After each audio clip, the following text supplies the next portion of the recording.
Welcome back and thank you very much for staying with us right here on SA Today. Well, the trading story is about Eskom, and it says it's battling a constrained and vulnerable generation fleet with plants performing at very low levels of reliability. Since emergency overnight load shedding was implemented in November on the so-called unplanned breakdowns, and they were above the 9,500 megawatts level on practically half of them. Stage 6 load shedding came as a surprise and brought disgruntlement in the business sector, especially mining, where operations are going to be partially suspended. So let's track this and get some analysis with Lavan Gopal, who is director at Merchant Africa. He comes to us live from our Durban studios. Lavan, thank you very much for joining us. Firstly, your impression about the problems at Eskom. If it's not financial problems that are dealing a blow to its financial statements to service its debt, we have technical problems that are hampering the power generator to provide power to the nation. Colin, this is a disastrous situation. Of course, as you mentioned, it's been a series of issues with Eskom. A lack of budget has seen all sorts of service delivery issues, lack of planning in terms of the development over different plants in the last decade has also saddled us with more problems.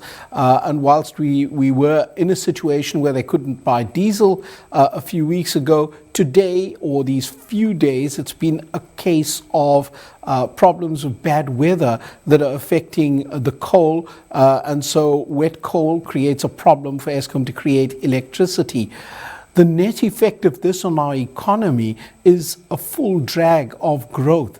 Whilst we saw GDP come through as a negative 0.6% for the quarter ended September of 2019, it's very likely that for the quarter ended December 2019, we're going to see a further dip in terms of GDP growth. And as many of your viewers are aware, 2 consecutive negative growths in GDP spells out a recession.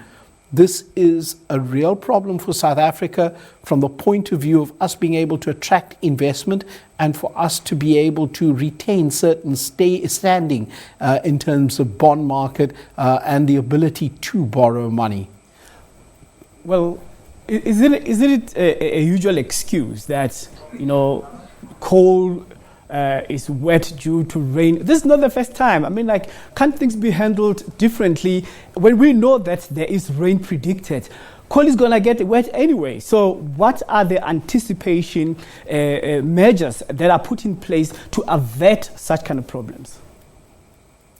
Unfortunately, not too much of information has been released in terms of what they could have done better. What we do know is that this is the current excuse, and it's difficult to decipher whether it's just a shift of blame and convenient that now there is a weather problem, and so load shedding that would have been planned anyway can now happen as they had originally planned. Unfortunately, even if we had clear weather, Eskom would still have a problem in terms of delivering energy to South Africa. When we spoke earlier, you'd asked me a question about the delivery of electricity to our neighboring countries. And South Africa's Eskom is responsible for delivering electricity to at least 7 neighbors, and that might account for some of the electricity used in terms of the neighbors, with a debt of almost 700 with almost 700 million rand. So closer to R1 billion is what is owed by our neighbors to Eskom for electricity that they've used. Zimbabwe accounting for much of that. And whilst I suppose on humanitarian grounds, we've come to the aid of our neighbors, it would seem that currently we're going to have to look inward and try and help South Africans first. The effect on our neighboring countries have also seen probably a major blow to their economy, with Zimbabwe having lights out for 24 hours. Lavan, before I let you go, the issue of general energy mix, what about consideration of, other than coal, gas, diesel, as you mentioned earlier, wind turbines, as well as hydroelectric power generation. How do they factor in when there's a problem of power generation shortage? So at the moment, Eskom accounts for almost 90% of our energy consumption.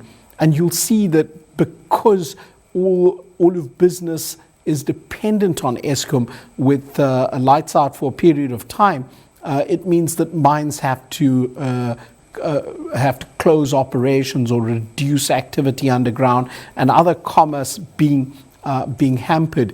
As some of the projections go for at least a 10-year point in time, what is hoped is that Eskom will then be responsible for 60% of the energy into the mix. So currently 90%, the expectation is 60%, with of course the balance of that 40% being taken up by wind, solar, hydro, and gas.